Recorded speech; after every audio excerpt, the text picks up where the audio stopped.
हरिदास जी महाराज। और बालक अवस्था से इनका अपने भगवत प्रेमी महात्माओं का सानिध्य मिला तो नाम में प्रीति हो गई। यवन कुल में उत्पन्न होने पर भी भगवान श्री हरि के चरणों का आश्रय और उनका नाम का ऐसा उनको चस्का लगा कि जिस दिन से पकड़ा बढ़ता ही चला गया नाम। और नाम ने फिर जीवन में निष्ठा पैदा कर दी।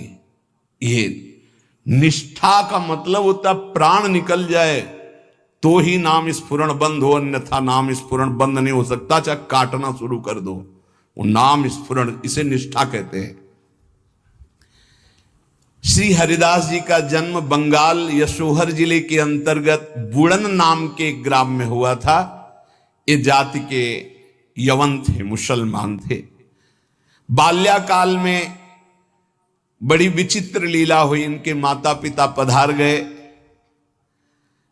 जब माता पिता जिस बालक के नहीं होते तो कोई उसे प्यार कौन करे। और जैसे गोस्वामी जी तुलसीदास जी की बाल्यावस्था, जिसके द्वार पर खड़े होते तो दबका के भगा देते, बालक हरिदास जी। इनको नाम सुनाई दिया, संतों का संग मिला, जिसका कोई नहीं होता। ये खास बात होती कि उसको भगवान महापुरुषों से जोड़ देते हैं।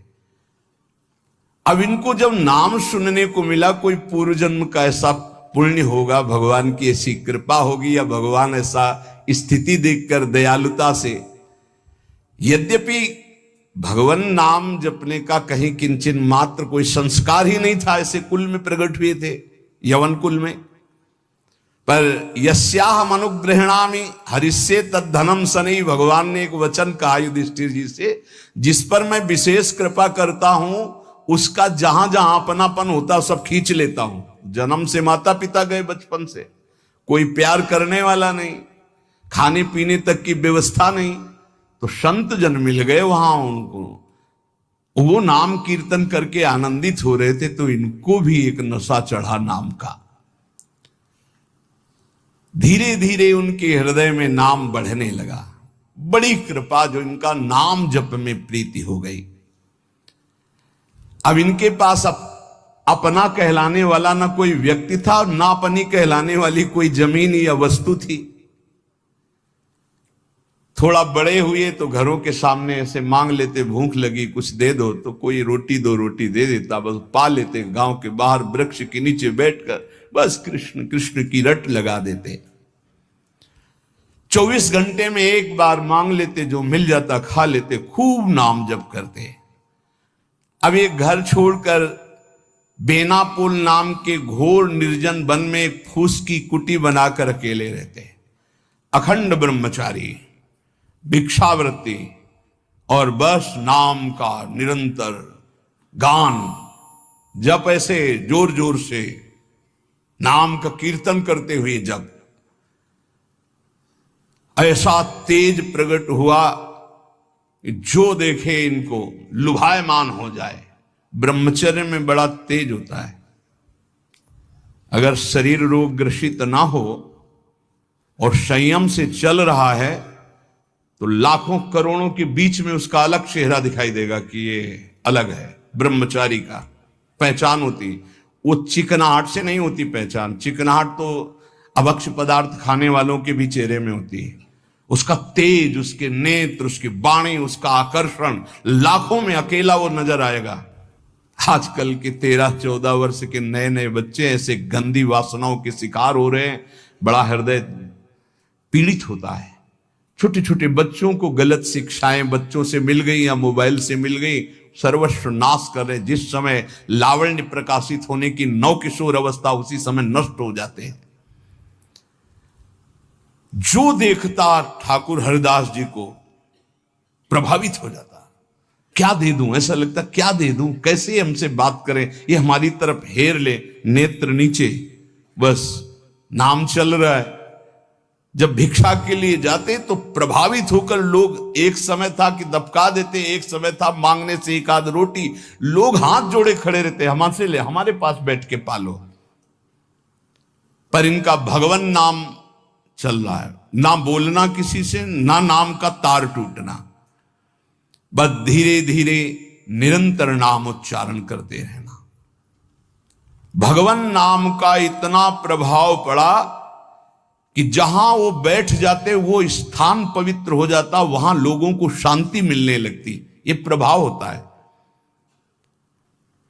इनका यश फैलने लगा दूर दूर तक।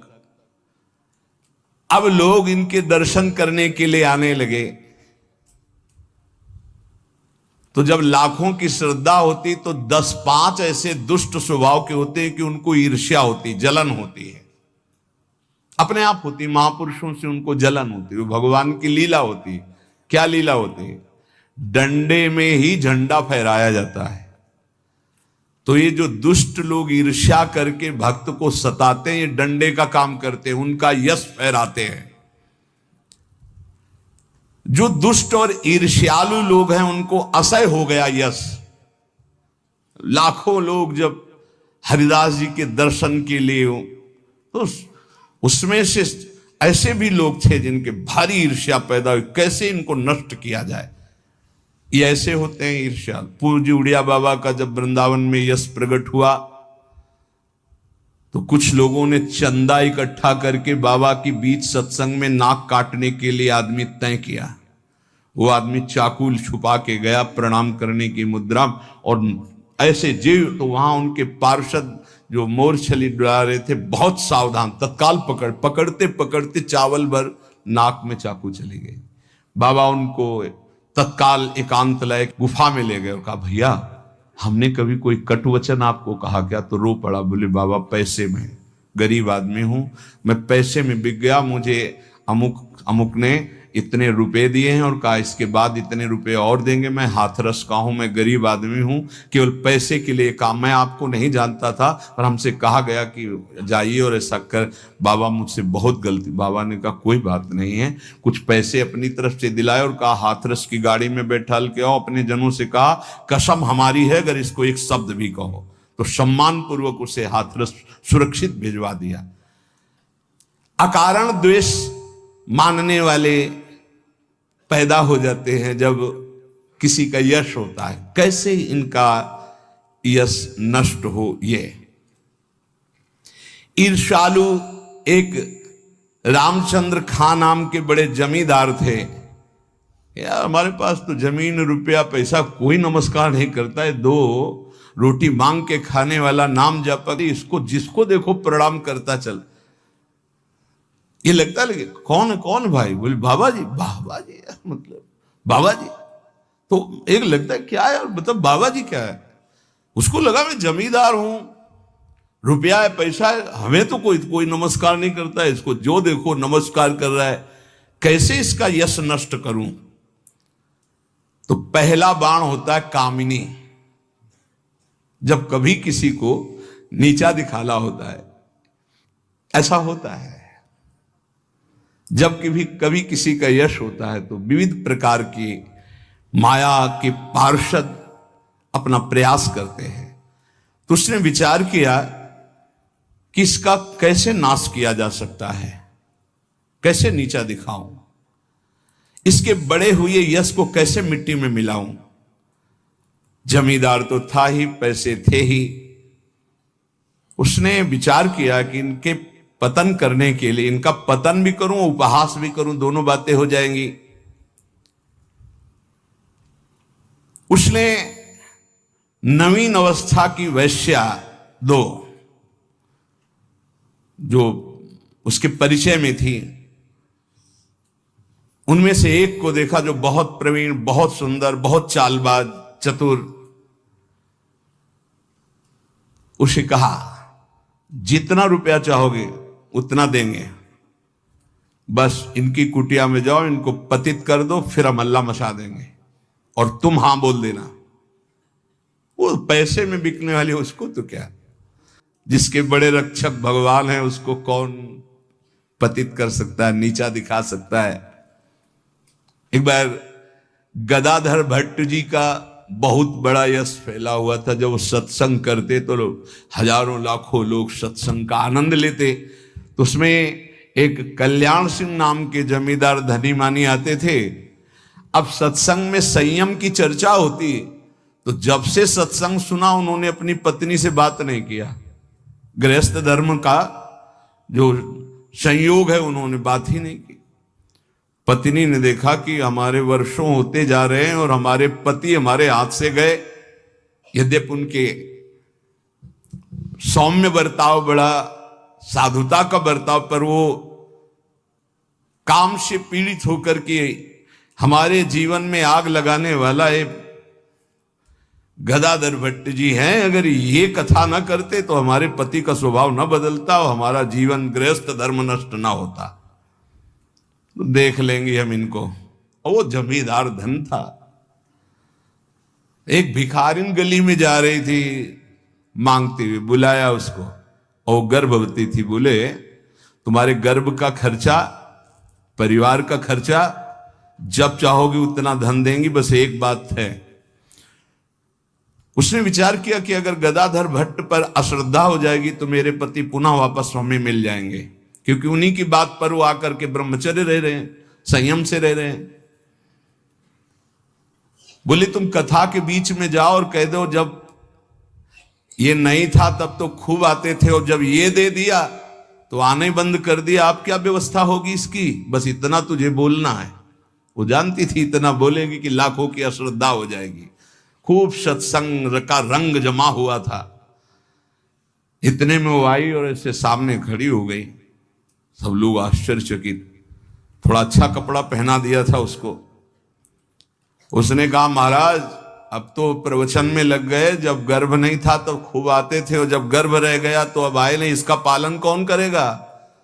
बोले आराम से बैठो, जिसने गर्भ दिया अवश्य पालन करेगा, हर व्यवस्था होगी। बिल्कुल, वो तो कोई आश्चर्य उनको नहीं हुआ। वो समझ गए कि भगवान का कोई खेल है। उनका आराम से बैठो, पक्का जिसने गर्भ दिया उसका पालन करेगा। बोले बातों में मत फुसलाइए, आप समझ रहे हैं ना। अब काना फूसी, ये ऐसा भी है, हम तो ऐसा नहीं। अरे बोले हम तो पहले कह रहे थे। अब उनमें जो तर्क वाले, संशय वाले थे उनके गुट होने लगे, चर्चाएं होने लगी, अब हाहाकार मच गया। तो कुछ तो ऐसे भक्त थे जो प्राण दे दें तो उनका ऐसा हो ही नहीं सकता, ऐसा नहीं हो सकता। वो एकदम पागल हो गए कि ऐसा नहीं हो सकता। इसके बाद धीरे से सामने से गए, उसको इशारा किया बैग के लिए। वो उठी, पीछे आई, सत्य बोल, अगर सत्य नहीं बोली तो उसने कहा कि हमें क्षमा किया जाए। जब भय चारों तरफ से 50 आदमी श्रद्धालु कि मैं मर सकता हूं लेकिन मार नहीं सकता, ऐसा समझ गई कि मार डाली जाऊंगी। तो उसने कहा एक कोई कल्याण सिंह गए इनमें कथा सुनने वालों में, तो राजपूत थे तो तलवार सब, वहां मेरा नाम। बोले तो आपकी पत्नी ने इतनी हमको स्वर्ण मुद्राएं दी है और इतनी बाद में देने, केवल ये बोलने को कहा था, सो मैं बोल चल सभा में बोल। सभा में बुलवाया और भागे अपनी पत्नी के। गदाधर भट्ट जी ने कहा यही कथा सुना। अरे वो तो विकार से पीड़ित हो रही, तुम तो सत्संगी हो, धैर्य धारण को कुछ नहीं। क्या ये भगवान की अनुकूल प्रतिकूल माया की लीलाएं होती रहती। शांत, पुनः सत्संग शुरू। और कहा मैं वचन दो हमारे सामने कि तुम अपनी पत्नी को एक शब्द भी नहीं कहोगे।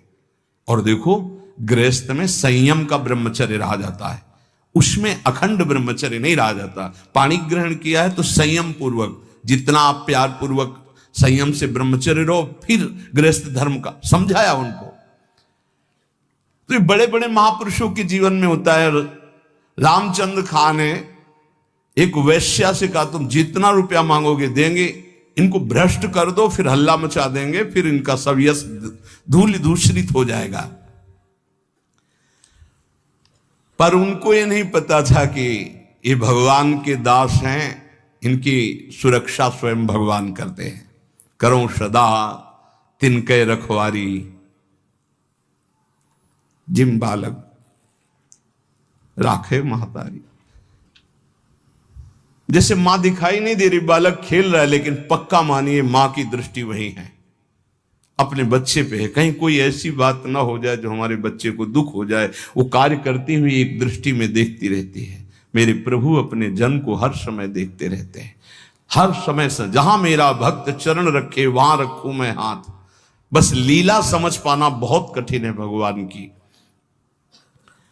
संपूर्ण संसार एक तरफ विरोध करने लगे तो भी भक्त का बाल बांका नहीं हो सकता। जो होगा विधान भगवान की तरफ से होगा। पर नीच पुरुष अपनी नीचता से बाज नहीं आता। उसने 16 वर्षीय वैश्या को, जो बड़ी रूपवती थी, बड़ी प्रवीण थी, चालबाज थी, चतुर थी, उसको खूब श्रृंगारित करके भेजा, जाओ और उनको भ्रष्ट कर दो। जंगल में रहते थे। उसको भी गर्व था कि कोई ऐसा पुरुष पैदा नहीं हुआ जिसको मैं चाहूं और भ्रष्ट न कर सकूं। पर उसको क्या पता था कि परम पुरुष का दास ऐसा होता है। हरिनाम में डूबे हुए श्री ठाकुर हरिदास जी उसकी कुटिया में गए। ठाकुर हरिदास जी ने कृष्ण कृष्ण कृष्ण, शांत बैठे हो अपने कृष्ण कृष्ण, बार बार बोलना चाहती, कुछ बात कर, हरे कृष्ण हरे कृष्ण। सुबह से गई, पूरी शाम हो गई, कृष्ण कृष्ण कृष्ण। जहां वो कुछ बात करने को होती, मां हमारा नाम पूरा हो जाए, फिर वहां 1000-2000 नाम थोड़ी, लाखों की संख्या में 3 लाख नाम तो जोर जोर से जपते थे। वो बार बार बैठी उनकी मुख कांति को देखती रहती, बैठी रही। शाम हुई, सोचा रात्रि में बात तो हो ही जाएगी। वैसे तो 3 लाख नाम जप करके फिर लघु शंका आदि कभी उठते, आज उठे ही नहीं, पूरी रात्रि भी नाम चल रहा है।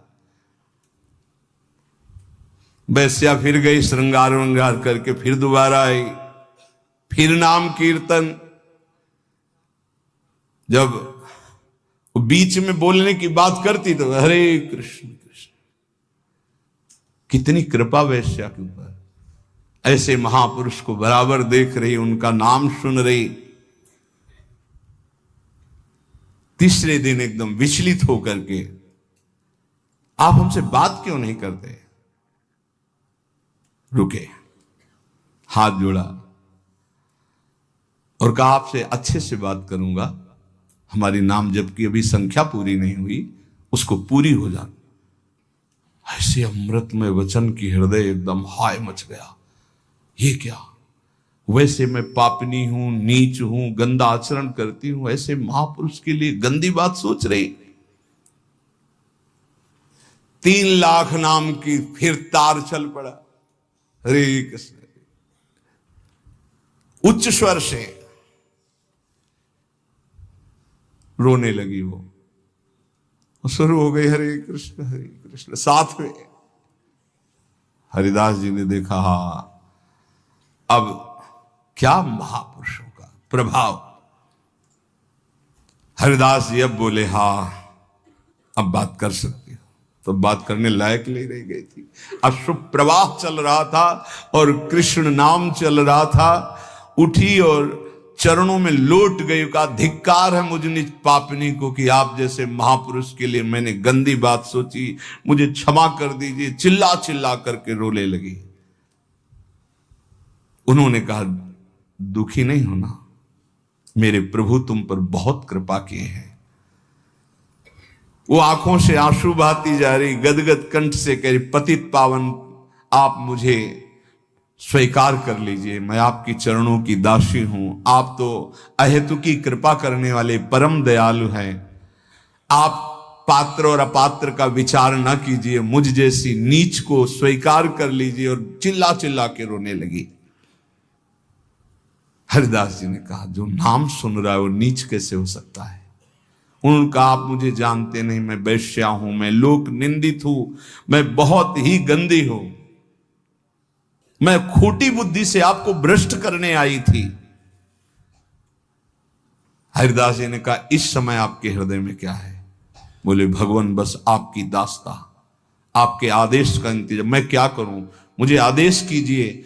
मैं नीच कैसे पवित्र हो सकती हूं? मैं आपकी शरण में हूं, आप मेरा उद्धार कीजिए। हरिदास जी ने कहा, देवी अब तुम वैश्या नहीं रही, उठो। मेरे प्रभु बड़े पतित पावन हैं, उनका नाम उनसे भी महान है, क्योंकि प्रभु को अधीन कर लेता है। मेरे प्रभु के नाम में कोई भेदभाव नहीं, कोई भी जप सकता है, कोई भी अपना परम कल्याण कर सकता है। मेरे प्रभु के नाम में इतनी सामर्थ्य है कि कोई इतना पाप इकट्ठा ही नहीं कर सकता जितना नाम में पाप नाश की सामर्थ्य है। तुमने जो पाप कर्म से पैसा पैदा किया है, आज से उसका प्रयोग मत करना, उसे हटा दो, उसे दे दो, गरीबों को बांट दो। और आज से तुम जो 3 दिन से नाम सुन रहे हो, इसी नाम को रटो। देखो, ये नाम तुम्हें परम पावन कर देगा। वैश्या ने कहा, अब तो मैं जाऊंगी नहीं अपने घर, संपत्ति बांटने की तो बात, अब वहां जाऊंगी नहीं। तो उन्होंने कहा, फिर इसी कुटिया में रहकर तुम नाम जप करो, मैं चला। वो वैराग्य लेके उसी कुटिया में नाम जप करने लगी और उसका नाम हरिदासी हुआ। और हरिदास जी उसी समय उस कुटिया से निकले, सीधे शांतिपुर अद्वैताचार्य के समीप चले गए। अद्वैताचार्य जी बहुत बड़े महाभागवत, वो सदैव श्री कृष्ण चिंतन में संलग्न रहते, अद्भुत विद्वान, शास्त्रज्ञ, भगवत प्रेमी महापुरुष। अब वो फटे पुराने कपड़े पहन करके वैश्या वही नाम कीर्तन करें। अब उस जमींदार के तो होश उड़ गए कि मैंने भेष छुड़वाने के लिए वैश्या को भेजा था और यहां वैश्या ही अपना भेष परिवर्तन करके वहां नाम जप करने लगी। ये क्या है नाम जापक जन, भगवान के जन। उस वैश्या का वैसे ही सम्मान होने लगा कुछ वर्षों बाद जैसे हरिदास जी का होता था। लोग उस वैश्या के दर्शन करने आने लगे, हर समय वैसे ही नाम जप करते हुए उसी भूमि पर जिस कुटिया में वो रहते थे वह हरिदासी नाम से कही गई। क्या महिमा है भगवान नाम जापक संतों की। और इधर रामचंद्र खां ने अपने कुकृत्य का फल पाया कि बादशाह का कोई अपराध बन गया, साबित हो गया, नहीं अपराध होने पर भी, तो तत्काल आदेश हुआ, सारी संपत्ति और जमींदारी उसकी जब्त कर ली गई, उसको जेल में डाल दिया गया। ये साधु अवज्ञा तुरंत भवानी, कर कल्याण अखिल के हानि। कोई ऐसा मुकदमा, कोई ऐसी बात आ गई जिसमें उनका अपराध साबित हो गया और सारी संपत्ति जमींदारी जब्त कर ली गई, उनको जेल भेज दिया गया। खाने की भी व्यवस्था भंग कर दी गई, जेल में भारी कष्ट उनको दिया गया। पक्का जो भक्त का अपमान करता है, भक्त को नीचा दिखाना चाहता है, उसकी दुर्गति पक्की हो जाती। यहां तो ये ब्याज है, मूल तो और मिलेगा। अब आती है भय की बात, यह है प्रलोभन। जब कोई भगवत मार्ग में चलता है तो इतना तो तैयारी रखो ही, जैसे आर्मी में कोई जाता ना तो इतना दौड़, इतनी ऊंच, इतनी को कूद होना चाहिए, ऐसा ऐसा, ये चढ़ना, ये उतरना। ऐसे हमने देखा जब हम गंगा किनारे भ्रमण कर रहे थे तो फतेहगढ़ फर्रुखाबाद ये ट्रेनिंग क्षेत्र है उधर, तो गंगा के किनारे ही रेती में देखा, जैसे दौड़ में रेती में दौड़ लगा रहे हैं और वो थोड़ा भी उनमें कमी होती तो पेट पकड़ के ऐसे कैसे कैसे उनको बिल्कुल मजबूत तैयार करते हैं। तो अपने लोग तो हरि पार्षद हैं, ये तो राष्ट्रीय सुरक्षा त्रिभुवनपति के पार्षद होते हैं, जो संत जन भगवान नाम जापक होते हैं। अब इनकी कसाई कितनी जोर की होती है, पर उनके हृदय में भय नहीं होता, बस ये बात समझ लीजिए। ये सुन करके भयभीत मत होना कि तुम्हारे ऐसे साथ नहीं। कक्षा 1 के विद्यार्थी को पीएचडी का प्रश्न नहीं दिया जाता, ये सब डिग्री प्राप्त हैं। अपने लोग अभी 1 के भी नीचे चलने लगे, क्लास नहीं चलते। हमारे समय में तो नहीं चलते थे, 1 2 3 सीधे भर्ती 1 में होती थी। अब तो सुना है कक्षा 1 तक पहुंचने के लिए 2-3 साल लगते हैं। नहीं, क्या बोला जाता है उसको, एजी केजी जो भी नहीं तो अपने समझो एजी केजी वाले भाई अपने। अभी नंबर 1 पे ले आए हैं, अभी परीक्षा उनकी होती है जो बहुत ये डिग्री है, ये डिग्री वाले महापुरुष हैं, आजीवन भगवान को समर्पित करके अनन्य। कांप जाए कोई इनके साथ जैसा हुआ। पहली तो ये बात सुनी ना, एकांत जंगल है, 16 वर्ष की सुंदरी वैश्या है और वो आई है भ्रष्ट करने के लिए, और वो नाम जप कर रहे 3 दिन 3 रात बराबर, एक बार भी। क्या मन है इनका, क्या है स्थिति इनकी? यह है भगवान के शरणागत की। एक ब्राह्मण बूढ़ा था और धनी मानी था, 4 लड़के थे, एक लड़की थी। अपने लड़कों से कहा कि हम तीर्थ यात्रा जाते हैं, 3 में 4 में से एक चलो, सहयोग करो। तो उन्होंने कहा तुम्हें तीर्थ जाना, जाओ, हमारे पास समय नहीं। और वो विचार कर रहे थे कि बूढ़ा आदमी तीर्थ कैसे जाऊं। तो पड़ोस का एक गरीब ब्राह्मण का जवान बालक था, वो आया, उसने कहा काहे को सोच रहे हो, क्या बात सोच रहे हो? बोले हम तीर्थ यात्रा करना चाहते हैं। बोले तीर्थ यात्रा तो बहुत बढ़िया बात है भाई, जिसके पास धन है वही कर सकता है, हम कहां से कर सकते हैं। बोले चलो अगर हमारा साथ दे दो तो खान पान का सब खर्चा हम देखेंगे और तीर्थ यात्रा दोनों कराते। बोले बहुत बढ़िया बात है। वो सोचा कि इनके सारे हमारा भी तीर्थ यात्रा हो जाएगा। वो जवान गरीब ब्राह्मण बोला। अब वो पूरे तीर्थों में घुमाते हुए जब वृंदावन आए तो बीमार हो गया, तो बहुत सेवा की, बड़ा हृदय प्रसन्न हुआ उस धनी ब्राह्मण का, बूढ़े का। और गोपाल जी के मंदिर में कहा भगवान को साक्षी करके कहते हैं कि एक बेटी है, मैं तुम्हें अपनी बेटी का पाणी ग्रहण संस्कार तुम्हारे साथ करूंगा। बोले ताऊ देखो झूठ मत बोलना, वैसे तो हमारी कोई इच्छा नहीं थी, अब तुम कह दिए तो हमारी भी मन में ब्याह की इच्छा आ गई। भगवान के सामने कह रहे हो, घर में जाके बदल मत जाना, क्योंकि मैं गरीब आदमी हूं, तुम बड़े आदमी हो। अरे उन्होंने कहा हम जब भगवान के सामने कह रहे तुम्हें क्या चिंता है। सब तीर्थ करके वापस गए। 4 महीना 5 महीना हो गए, ताऊ जी कोई चर्चा नहीं की। तो वो घर गए, कहा प्रणाम। वो ब्याह वाली बात, उनके लड़कों ने धक्का लगाया, बस अपने को देखता है तो हमारी बहन के ब्याह लग बाहर कर दे। बूढ़े से कहा भगवान के सामने साक्षी तुमने कहा था तुम्हें, तो बूढ़ा बस कहता हमें कुछ याद नहीं कि हमने कुछ कहा है। और वो पंचायत बैठा ली। पहले गांव में पंच लोग न्याय करते थे, तो उन्होंने कहा ठाकुर जी के सामने इन्होंने कहा कि हम अपनी बेटी का ब्याह करेंगे। लड़कों ने बूढ़े को सिखा दिया था, कह देना कि अगर ठाकुर जी आके साक्षी दे दे तो हम ब्याह कर देंगे। तो उसने कहा देखो हमें तो याद नहीं, अगर ठाकुर जी तुम्हारे यहां आकर के उड़ीसा प्रांत में आकर कह दें गांव में कि हाँ हमने कहा था तो हम बेटी का ब्याह कर देंगे। सोचते थे मूर्ति चल के कहां से आएगी, लेकिन विश्वास। अब उसने कि इनके प्रकार जो कुछ संपत्ति थी 1500 रुपए बांधे और वृंदावन आए, क्योंकि जानते थे वृंदावन के ठाकुर को खान पान। गोपाल जी का दर्शन किया, कहा महाराज याद है तुम्हारे सामने वो बूढ़ा ब्राह्मण कहा था हमारा ब्याह का मामला है, साक्षी आप हो। भगवान कुछ नहीं होता। अब समय से यहां तो शयन होता है, ठाकुर जी का शयन हो गया, सब चले गए। मंदिर के बाहर बैठ के आवाज लगा रहा, सुनो आप ही की साक्षी से हमारा ब्याह होगा। अब सब चले गए थे, रात्रि का समय। ठाकुर जी ने अंदर से कहा मूर्ति कहीं जाके गवाही देगी? अरे बोले मूर्ति जब बोल सकती तो चल क्यों नहीं सकती है?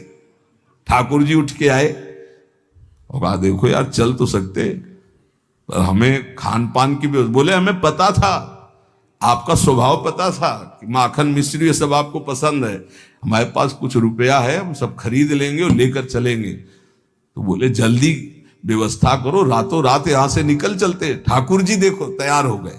बोले चलोगे तुम,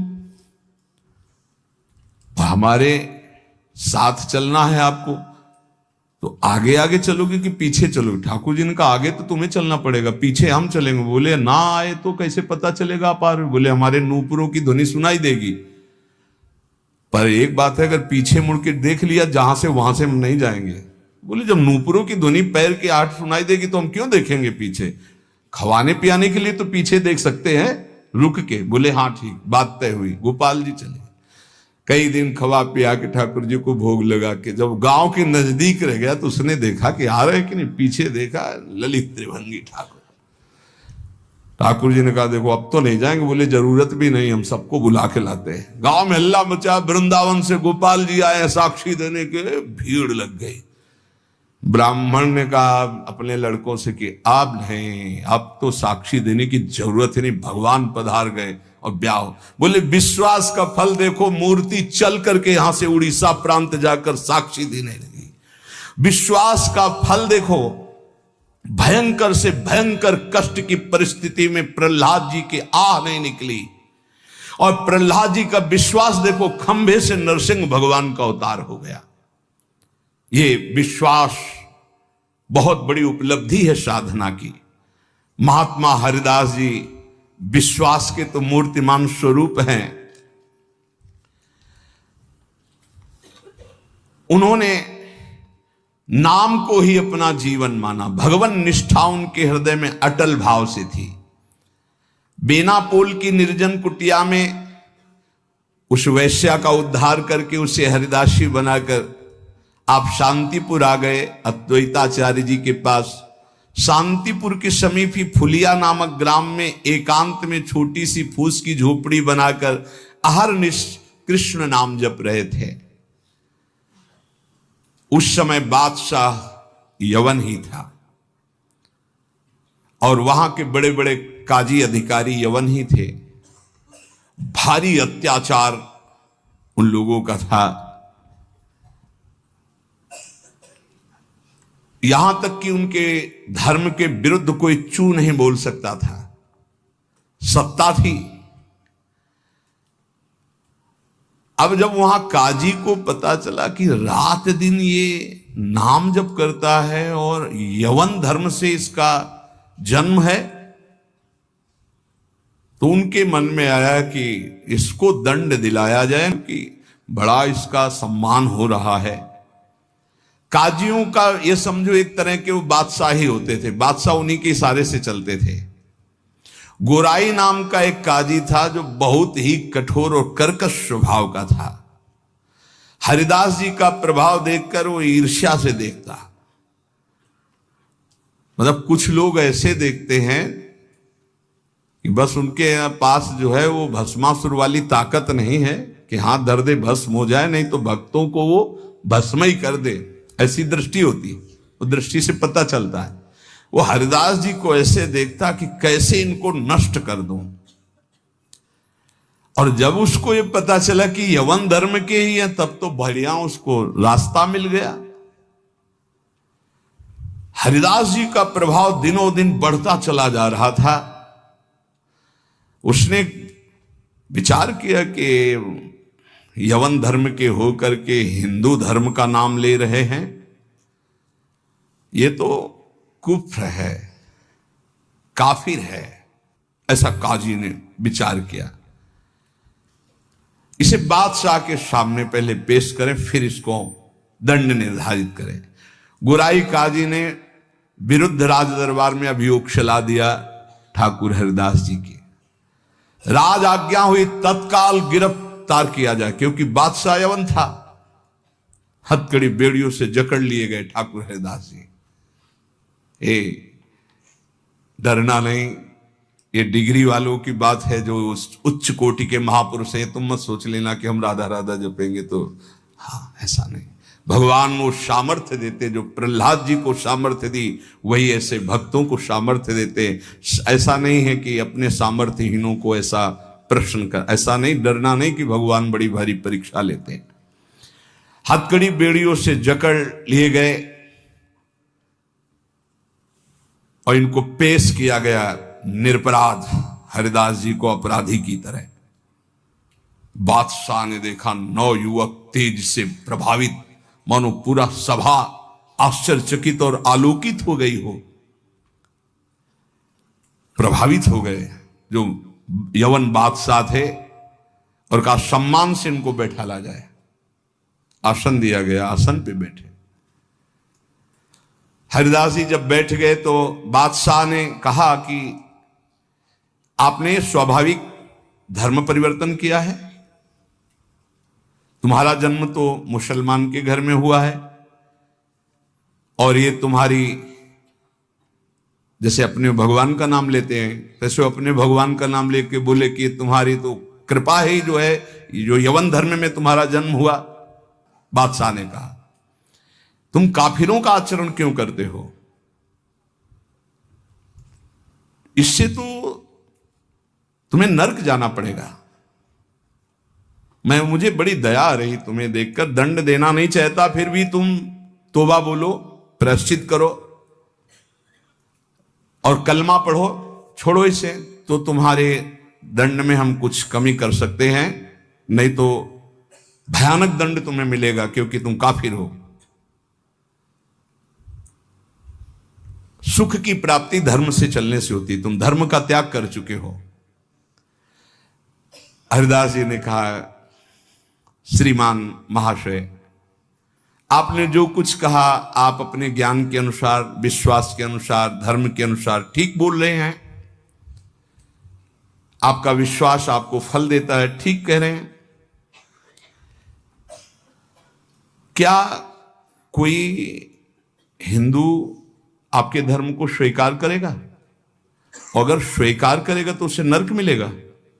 बोले नहीं, वो स्वीकार कर सकता है और उसकी भगवान की कृपा होगी। वो अपने भगवान का नाम लेते हुए बोले हाँ, तो क्या कोई इस्लाम छोड़कर अगर हिंदू धर्म को स्वीकार करता है, क्या उसके ऊपर भगवान की कृपा नहीं होगी?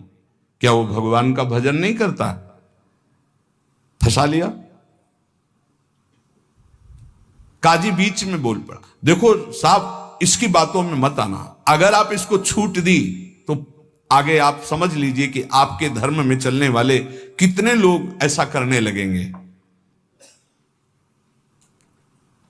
हरिदास जी ने कहा हमारी निष्ठा भगवान नाम में है। आप चाहे अभी इसी क्षण मेरे प्राण ले लो, मेरा नाम रुकने वाला नहीं। मैं कभी तौबा नहीं बोल सकता क्योंकि मैं कोई अधर्म नहीं कर रहा हूं, किसी को कष्ट नहीं दे रहा हूं। ये निष्ठा देखकर पसीना पसीना हो गया मुलुकपति। तेज गर्व भरी भगवान निष्ठा की बात, इस पे नहीं दैन्यता होती। नहीं, प्राण ले लो अभी अपने हम धर्म पर। मुलुकपति ने कहा तुम्हारी बातें हिंदुओं के लिए ठीक हो सकती, लेकिन हम यवनों के लिए नहीं। तुम हमारे धर्म में पैदा हो इसलिए हमारी बात पर विश्वास करो। हरिदास जी ने कहा महाशय आपका कहना ठीक है, किंतु विश्वास किसी बल से नहीं तोड़ा जा सकता। बादशाह से ऐसे बात वही कर सकता है जिसे भगवान का बल प्राप्त हो। देखो मैं पूर्व जन्म का कोई ना कोई संस्कार लेकर के आया हूं जिससे भगवान नाम में मेरी प्रीति हुई है, और मैं भगवान नाम छोड़ नहीं सकता। मेरा दृढ़ विश्वास है चाहे अभी प्राण ले लिए जाएं। और अगर आप ऐसे ही दंड देने वाले हैं तो कितने लाखों हिंदुओं को मुस्लिम बना लिया, क्या उनको दंड दे रहे हैं आप? यदि ऐसा वो दंड के अपराध भागी नहीं बने कि हिंदू धर्म छोड़कर आपने उनको यवन धर्म में बना लिया, तो मैं यवन धर्म छोड़कर अगर नाम जप करता हूं तो मैं अपराधी कैसे हो सकता हूं? बादशाह चुप हो गया। गुराई काजी ने देखा यहां मामला तो उल्टा हो गया। तब जोरों के साथ कहा हम ये सब कुछ नहीं सुनना चाहते, इस जो धर्म के प्रतिकूल चले उसको दंड देना चाहिए। तुम अधर्म कर रहे हो, तुम काफिर हो, तुम्हें दंड मिलना चाहिए। काजी के बोलते ही बादशाह चुप हो गए, ना इधर कुछ बोल पा रहे ना इधर। फिर कहा कि देखो गोराई काजी जो कह रहे हैं तुम वो बात मान लो और कलमा पढ़ो और छोड़ो ये नाम जप करना। हरिदास जी ने कहा श्रीमान महाशय हम एक बार केवल बोलते हैं, दोबारा आपको जो कहना हो सो कह लीजिएगा, मैं बोलूंगा नहीं। मैं प्राण त्याग सकता हूं पर भगवान नाम नहीं छोड़ सकता। क्या निष्ठा है! आप दंड जो देना चाहे मैं स्वीकार करता हूं, लेकिन नाम नहीं छोड़ सकता। मेरी देह के आप इसी सभा में सैकड़ों टुकड़े कर दिए, हर टुकड़े से निकलेगा कृष्ण कृष्ण कृष्ण, छूटेगा नहीं नाम। मैं तुम्हारे दंड देने से विचलित नहीं हो सकता। मैं हरिनाम को जब तक श्वास है नहीं छोड़ सकता। अब आखिरी मेरी ये बात है, आप चाहे दंड दें या जो चाहे सो करें। निर्भीक उत्तर सुनकर के बादशाह सोच में पड़ गया कि ऐसे एक महान को क्या दंड दे। गुराई काजी की तरफ देखा। गुराई काजी ने कहा, हुजूर बिल्कुल दया नहीं, दंड चाहिए, नहीं तो फिर बड़ी समस्या आ जाएगी कि अपने धर्म के लोग बहुत से उधर हो जाएंगे, बहुत हानि हो जाएगी, मनमानी लोग करने लगेंगे। मुलकपति ने कहा, सही पूछो तो मेरे में हिम्मत नहीं है, तुम बोलो दस्तखत हम कर देंगे। क्या दंड दिया जाए तुम बोलो, दस्तखत कर देंगे, लेकिन हिम्मत नहीं कि मैं दंड निर्धारित कर सकूं। गुराई काजी ने कहा, हुजूर मेरी जो अंदर बात आ रही, इसको ऐसा दंड देना चाहिए कि पूरे विश्व में कोई भी इनके विपरीत आवाज ना उठा पावे। क्या क्या दंड निर्धारित किया जाए? प्राण दंड, वो भी ऐसे सीधे प्राण दंड नहीं, 22 बाजारों में कोड़ों से मार मार कर बेत और कोड़ों से इसकी जान ले ली जाए, जिससे सब कोई देखे कि धर्म के विरुद्ध चलने वाले को कैसा दंड दिया जाता है, सभी लोग ऐसा देखें और किसी की हिम्मत ना पड़े। मुलकपति ने दस्तखत कर दिया, ऐसा ही। अब तो क्या था, जल्लादों ने तत्काल हाथ बांध दिए महान भगवान नाम जापक के, और वही दरबार से शुरू किया गया। वो कोड़े जो ऐसे लगते कि खाल को खींचते चले जा रहे, घाव पे घाव, हर बाजार में भीड़ में सब जगह ऐसे। ठाकुर हरिदास जी बोलते हरि बोल, जहां कोड़े लगते हरि बोल, हरि बोल, बलिहार है। क्या हृदय भगवान ने बनाया इन महापुरुषों का कि इतना भयानक पीड़ा और कष्ट के बीच में कभी आह नहीं कहा। पीठ में से रक्त की धाराएं बह रही, रक्त बह रहा है। निर्दयी जल्लाद घावों पर कोड़ों का प्रहार कर रहे, और हरिदास जी के मुख से वही जोर की ध्वनि निकलती, जैसे कोड़ा पड़ता, हरि बोल, हरि बोल। धन्य है ये जगत इन्हीं महापुरुषों के नाम कीर्तन से, इन्हीं के यश कीर्तन से आज पावन है। सत्य कहते हैं, इन्हीं महापुरुषों के प्रताप से आज हम कुछ हरि बोल, कृष्ण बोल, राधा बोल सकते हैं। नहीं, हमारी सामर्थ्य क्या, यही सब ये साक्षात भगवत स्वरूप पार्षद अवतरित हुए जो ऐसी सामर्थ्य का दर्शन कराया। ये है भक्ति, ये है निष्ठा, नाम निष्ठा। चेहरे पर तेज और मुस्कुराहट है, जवान पर हरिनाम है, शरीर पर कोड़ों की वर्षा है। जरा विचार कीजिए क्या स्थिति है, क्या स्थिति है। मतलब देखने वाले चीख पड़ते, रो पड़ते, दुख से आंखें बंद कर लेते। अरे ऐसे निर्मम जल्लाद ऐसे महापुरुष को कष्ट दे रहे हैं जो निरपराध, कोई अपराध नहीं किया, लेकिन किसी की हिम्मत क्या कि कोई बोल सके, कोई रोक सके बादशाह के हुक्म के आगे। हरिदास जी की वही मुस्कुराहट, वही आनंद भरा शब्द, हरि बोल, हरि बोल। जल्लाद पीटते चले जाते हैं। 22 बाजारों में घुमा घुमा करके, कोड़ों से मार मार करके, लथपथ मांस के टुकड़े गिर रहे हैं। ऐसे कोड़े मारते कि चिथड़ा हो जाता सरे। जल्लाद आश्चर्य में हो गए कि किस माटी का बना हुआ ये भगत है कि एक बार भी उफ नहीं निकला, आह नहीं निकला, हरि बोल, हरि बोल। और जहां वो मारते कोड़े और कहते, अब भी कहता है हरि बोल, हरि बोल, तो मुस्कुरा के देखते, बोले तेरा भी कल्याण हो गया। क्योंकि वो भी यवन जल्लाद थे, वो गुस्सा में बोलते, अब भी कहता है हरि बोल, हरि बोल, तो कहते अब तेरा भी कल्याण हो गया, क्योंकि तू भी 2 बार तो हरि हरि बोला, तेरा भी कल्याण हो गया। ऐसे कोड़े चल रहे थे कि 10-5 कोड़ों में ही मृत्यु हो जाए आदमी की। पीठ पर असंख्यों कोड़े, नाम बराबर उच्चारण हो रहा है, कोई मुखारविंद में वेदना नहीं, कोई दर्द की वेदना नहीं। हरिदास जी बीच बीच में भगवान से प्रार्थना करते जा रहे हैं, प्रभु किसी का दोष नहीं, नाथ किसी को दंड मत देना, न इन जल्लादों को, न काजी को, न बादशाह को। प्रभु मेरी प्रार्थना है किसी को दंड मत देना। प्रभु से बात कर रहे हैं।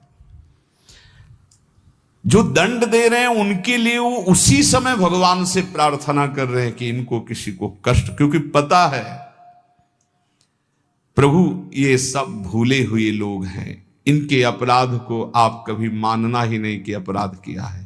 कैसे कृपालु भक्त है, जिनके ऊपर प्रहार हो रहा है वो प्रभु से प्रार्थना कर रहे हैं, प्रहार करने वालों को कष्ट मत देना प्रभु, ये बेचारे हैं, ये भूले हुए हैं। महात्मा हरिदास जी आखिरी में हरि बोल कहकर मूर्छित हो गए। उन जल्लादों ने देखा कि नस नाड़ी में कोई धड़कन नहीं, अब ये पधार गए। गोराई काजी ने देखा कि हां ये पधार गए। सहमति हुई कि अगर इसको जमीन में दफनाओगे तो उत्तम गति होगी उनके अनुसार से, इसलिए इसको गंगा में फेंक दो। गोराई काजी ने कहा अगर कब्र में हमारे धर्म के अनुसार तो फिर इसे बहिष्ठ स्वर्ग की प्राप्ति होगी, वो मैं होने नहीं दूंगा, इसलिए इसको गंगा में फेंक दो। फेंक दिए गए। जे ही पतित पावनी भागीरथी का स्पर्श हुआ, मुख में गंगा जल गया तो जैसे अमृत गया हो। और तो गंगा के प्रवाह में गंगा जी गोद में लेके जा रहे, डुबो नहीं रहे। अब उनको चेतना आई, कृष्ण कृष्ण कृष्ण कृष्ण।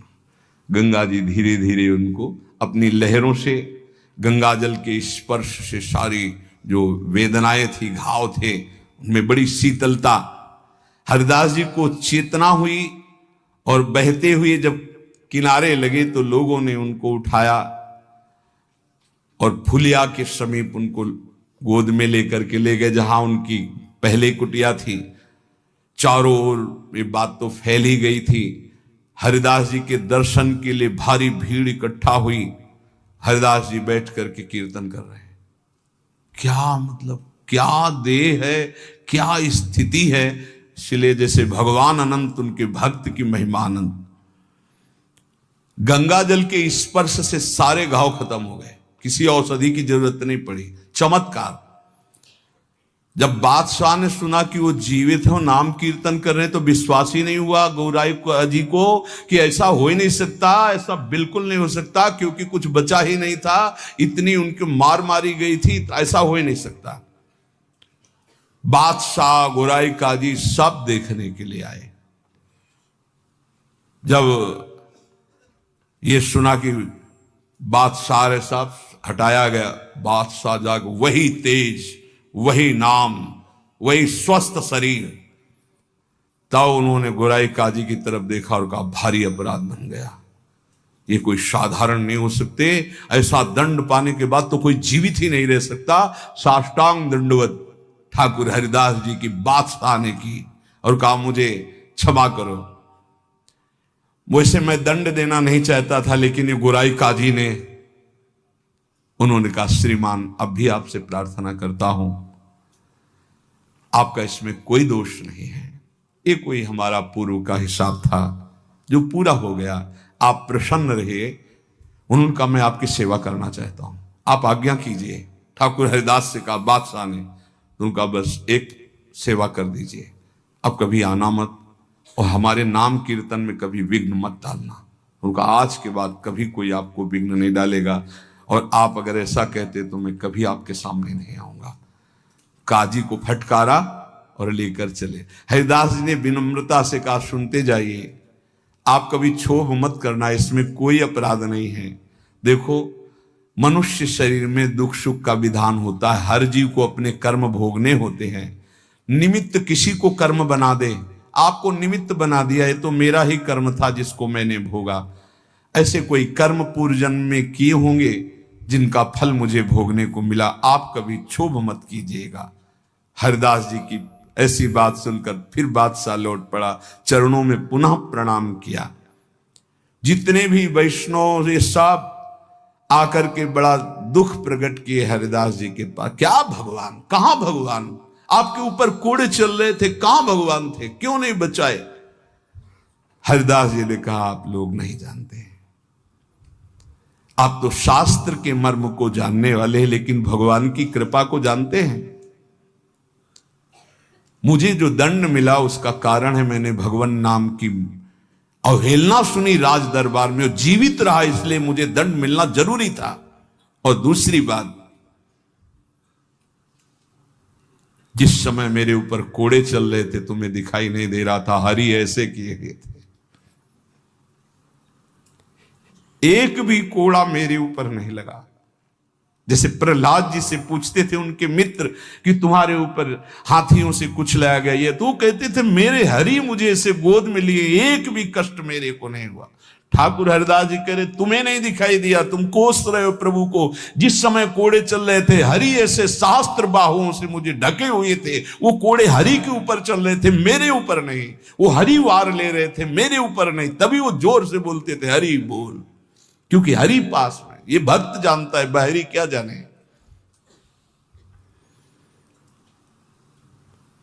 मुझे तो तनिक भी दुख नहीं हुआ, ना क्लेश हुआ। बस आप सब भक्तों से यही कहते हैं, ठाकुर हरिदास जी कह रहे हैं, आप अविश्वास मत कीजिए प्रभु पर। उनके नाम में अपार सामर्थ्य, मुझे जो सुख मिला है वो तुम्हें कैसे बताऊं। जिस समय नाम चल रहा था और कोड़े चल रहे थे, उस समय मेरे को भगवान ऐसे घेरे हुए थे, तुम्हें कैसे बताऊं। शरीर को इतना भी क्लेश नहीं था, ये भक्त ही जानता है। ऐसे उत्तर सुनकर समस्त वैष्णवों को हृदय में संतोष हुआ। नहीं तो एक क्लेश था, कहां है वो भगवान जिनका हम नाम लेते हैं और ऐसे महान भक्त की खाल खींची जा रही है, और वो उस समय कहां है वो जो कहते हैं करो सदा तिनके रखवारी, कहां है? तब ठाकुर हरिदास जी ने बताया, जैसे प्रहलाद जी को सैकड़ों बार भयानक पीड़ाएं दी गई, पर्वत के नीचे दबाया गया, सर्पों के विष से पिलाया गया, डसवाया गया, गैस में बंद किया, क्या क्या कष्ट नहीं, कुछ भी कष्ट प्रहलाद जी को नहीं होता था। हरिदास जी महाराज का स्वस्थ शरीर वहीं फुलिया ग्राम में रहकर निरंतर भगवान नाम कीर्तन। उपासक, जीवन का सबसे बड़ा फल है नाम में प्रीति हो जाना। किसी भी प्रलोभन से लुभायमान होकर नाम मत छोड़ो, किसी भी भय से भयभीत होकर नाम मत छोड़ो, तो तुम्हें दिखाई देगा जैसे ठाकुर हरिदास को दिखाई दिया कि प्रभु हजार बाहुओं से ऐसे, तो एक भी कोड़ा ठाकुर हरिदास जी को दुख नहीं पहुंचा सका। कर तुम अकर तुम मन था, कर तुम श्री भगवान। इसलिए भगवत विधान से प्रारब्धानुसार दुख आवे तो हंसते हंसते उसे भोगो। राधा राधा राधा राधा राधा। कभी अविश्वास मत करो कि भगवान कहां, जो हमारे दुख की निवृत्ति नहीं कर रहे। नाम जप करोगे तो अपने आप ऐसा ज्ञान हो जाएगा, अपने आप ऐसी स्थिति आ जाएगी, हर दुख सहने की स्थिति आ जाएगी।